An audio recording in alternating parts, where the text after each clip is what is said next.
This is Speak My Word Ministries, Travis Zimmerman. The Daily Pulse today is the fourth in a series of 5 on a series called the Eiljah Progression. And it's a series that God gave me about a week ago.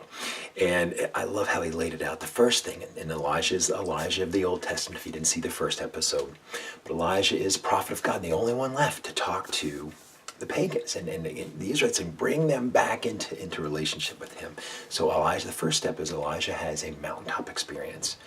God shows fire from heaven and burns up the altar and the sacrifice, and then the rain comes after 3.5 years. That's the first step. There's a mountaintop experience. The second is Elijah falls back into depression. The third is, yesterday, Elijah starts to question God. What's going on here? And just, we're the same way. We question God. But the fourth step of the Eiljah progression is God questions us.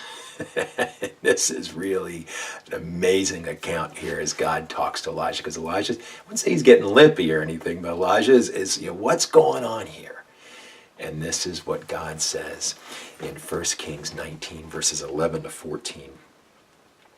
The Lord said, "Go out and stand on the mountain in the presence of the Lord, for the Lord is about to pass by."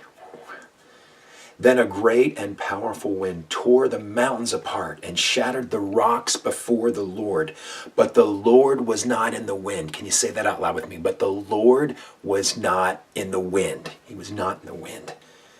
After the wind, there was an earthquake. But the Lord was not in the earthquake. And say it with me now. The Lord was not in the earthquake. After the earthquake came a fire. But the Lord was not in the fire. Say it out loud with me. But the Lord was not in the fire. He's not in the earthquake. He's not in the wind. He's not in the fire. But listen, after the fire came a gentle whisper. When Elijah heard it, he pulled his cloak over his face and went out and stood at the mouth of the cave. Then a voice said to him, "What are you doing here, Elijah?" God's asking the question now, what are you doing here, Elijah? Elijah replied, "I have been very zealous for the Lord Almighty. The Israelites have rejected your covenant, broken down your altars, and put your prophets to death with the sword. I am the only one left, and now they are trying to kill me too." 1 Kings 19, verses 11 to 14. So God now, as he has got Elijah's attention. He's using earth and fire and wind, and then a whisper. And he asks the question, "What are you doing here, Elijah?"